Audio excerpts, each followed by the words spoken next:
Okay, now please turn off the phone and enjoy your show. Okay, take care.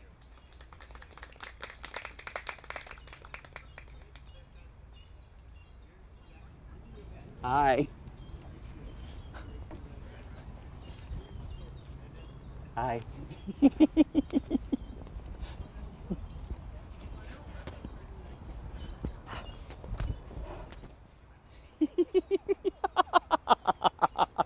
Woo! Hi. I'm 8 years old and I'm wearing my mom's dress. Nice blue dress. It's the dress she wore all the time. She put a big pillows up here for tits, big pillows in the butt for big butt, blonde wig, big bow, and red lipstick. I got to be all girly. I loved being girly. And better than that, my dad took the photos. Yeah. And on top of that, I got to go to the Cub Scout Boy Scout meeting. Came in the dress, and I got to entertain. And here I have a Marilyn Monroe impersonation. Worked on it for a long time. You want to see it? You want to see it? It's really quick. Really quick. My mom loved it. That's why she dressed me up in her dress. Got the wig and the lipstick, and here it is. Boop boop de doop. Boop boop de doop. Went in front of the Cub Scouts and they all roared with laughter. They loved it.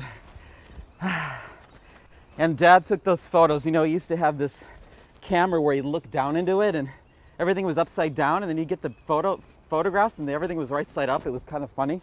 This one, they were Polaroids though, colored Polaroids. And I still have them and I love them.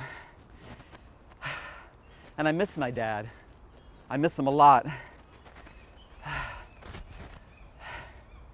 Now, if you can imagine, it's 4 years later and I'm now not in a dress. I'm in a suit, a little funny suit. My hair is parted on the side, all like gelled over, and Dad's dead. And I'm at the funeral and he's laid out in the coffin right there, and I have to behave like a good Jimmy, dressed just like my dad with a jacket, and be really good for my daddy.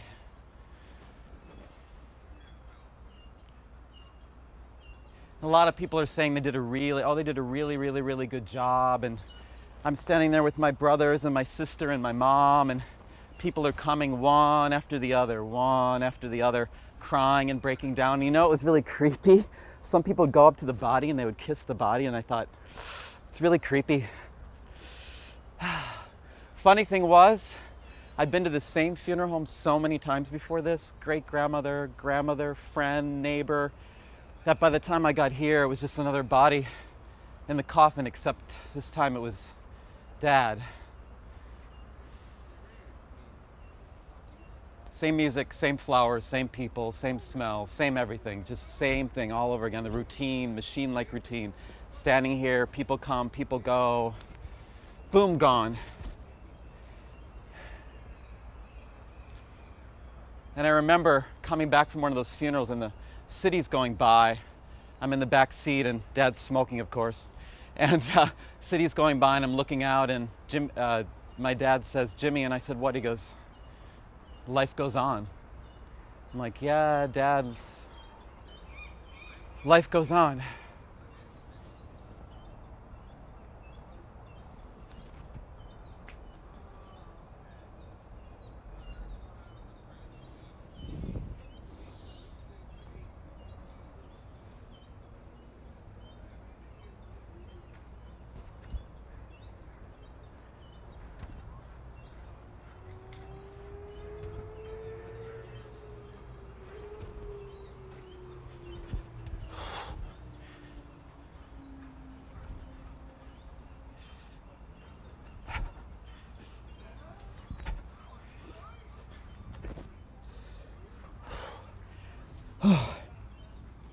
That was my grandma.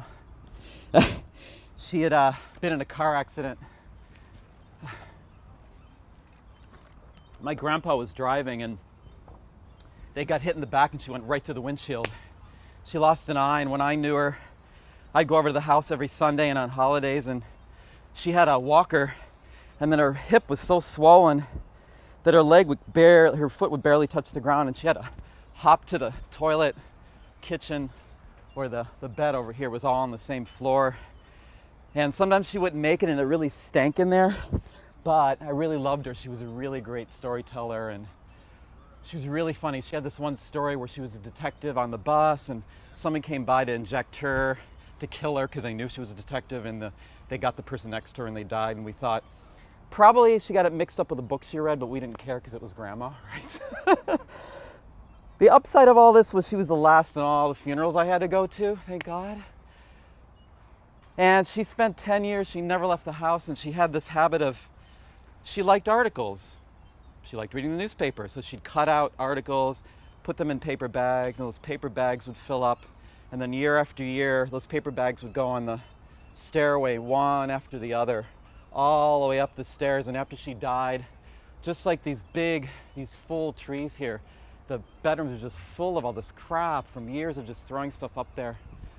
And in the basement, there was so much stuff. A possum with a big tail, like really creepy tail, had made a nest in there, and we had to like chase him out. Yeah. Bah, I have a really funny story though. Not that funny. Well, kind of funny. Dad had to play the saxophone. They're like, Jimmy, you're going to play the clarinet. Because he played the saxophone, you have to play the clarinet. And they didn't have saxophone at school. And I hated playing the clarinet. I hated it. The reed and the saliva and the having to be really still, which I'm not very good at. And so it was grandma time. It was Sunday. I was in my funny little suit, all dressed up, hair all parted, and I had to play a song for grandma, and the family's all there, and I couldn't do it. I just couldn't do it. I was like, Mommy, I can't do it. And I ran into the kitchen, and she said, Mom said, it's okay. You don't have to do it, Jimmy. It's okay. If you don't want to play for grandma, it's okay.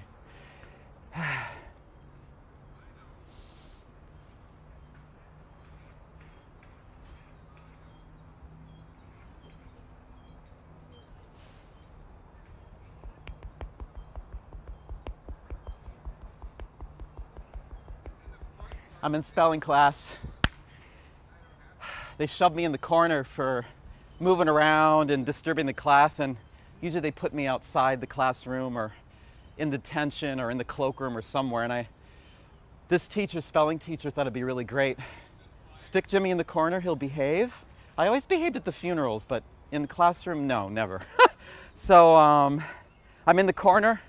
Teacher can see me, classroom just like all you guys could see me, and thought, perfect, he's going to behave, he won't disturb the class, he'll stick in the corner. And funny thing is, I started enjoying the corner, and I really got to be friends with the corner. So I'm standing there, and little did I know, I just started pounding my head like a coconut. And the whole classroom burst out laughing, and the teacher was so pissed.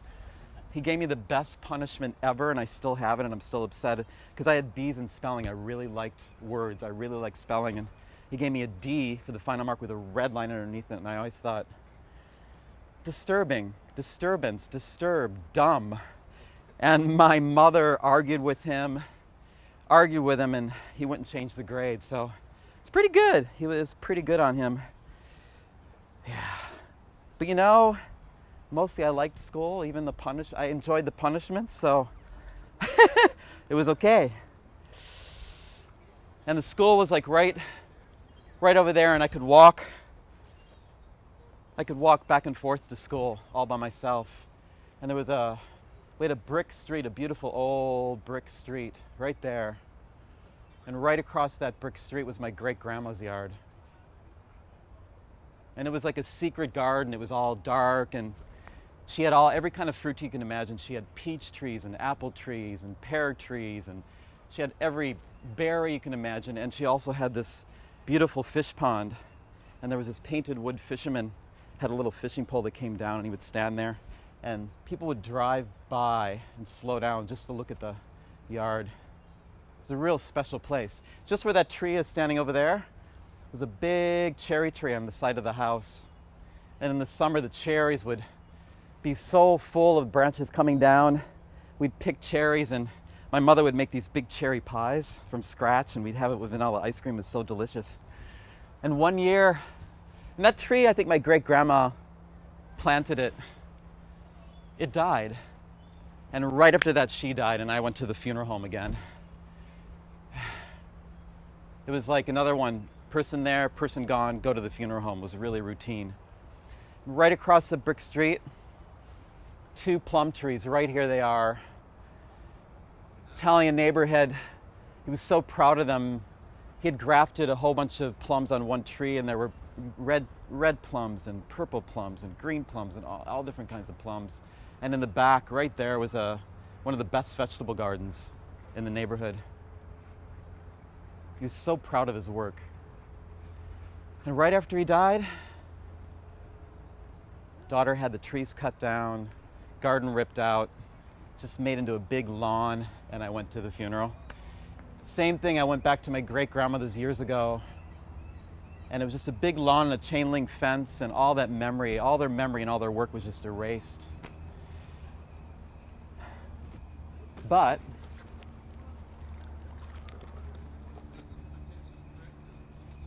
during that whole time, I had my word search puzzles. They always calmed me down, and I could they're kind of underrated. Crosswords are a little bit more complicated, but this, you sort of find the words and you make patterns, and then on those patterns you can go to another page and just kind of be in this little world of finding words. Well, I'm in the waiting room. I'm in the hospital. And my dad's upstairs. He was coughing and coughing and coughing, and they found cancer. So he's upstairs, and I'm waiting, and it's hot, and I'm drinking water, and I'm waiting and waiting and waiting. Because usually my mother would have to come down, or a doctor or a nurse to come get me. And nobody was coming. It was really weird. And I'm waiting for my sister, and she finally comes, and she said, "You know what, Jimmy, we're gonna go up there on our own." And I'm like, "Are you sure?" So I take my word search puzzle, and I go up, and I'm outside Daddy's room, and I look up and down the hallway, and there's like no one there. It's like as if everybody had vanished off the face of the earth. There was no one. There was no doctors, nurses, patients. And I'm like, I was really afraid. I was like, something is not right. I'm not going in the room. I'm too afraid. And my sister she runs into the room, and the son would come into my daddy's room. Would come in. It was really, really nice for my daddy to have the son coming in because he was really sick. And she comes running out, and she says, "Dad's dead." And I'm like, "Dad's dead?" She's like, "Dad's dead."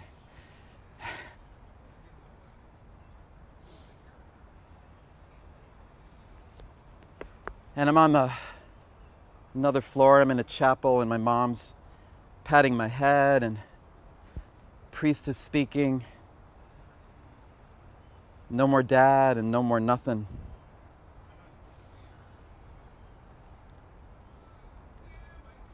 And then the next thing, I'm standing in front of the coffin. I'm in my little suit, being real good for my daddy, really behaving.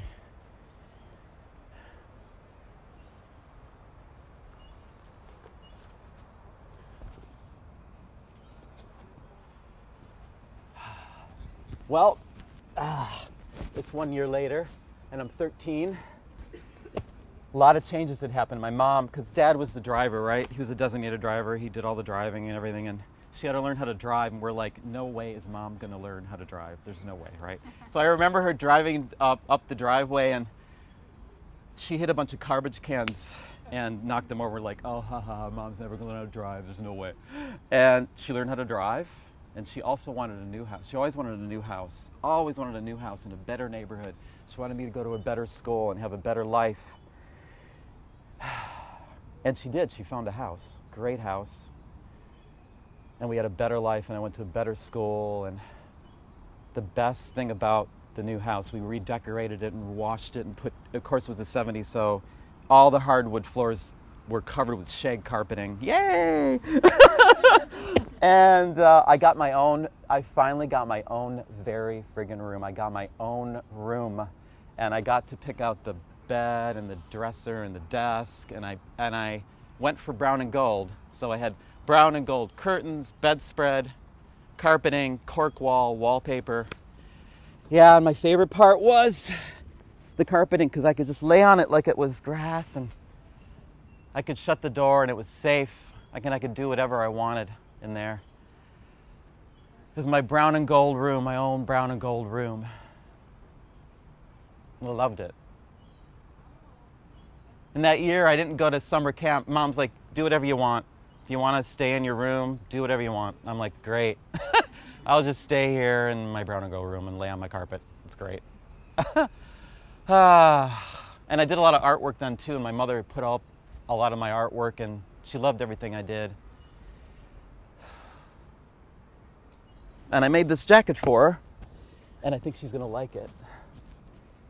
And I think back to the fact that it was an honor wearing Mom's dress when I was little. It was a real honor, a real honor. But you know what? I have to go to another funeral. Because I know the routine, very machine-like. I know you have to dress up, you have to look really good. People come and they go, and you gotta dress up. So you know what? I'm gonna wear this jacket, because I want to. What do you think? I worked really hard on it, and I'm gonna go do my thing. I know where to stand, and I know what to do, and yeah.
Thank you. Thank you for coming. Whew. Thank you.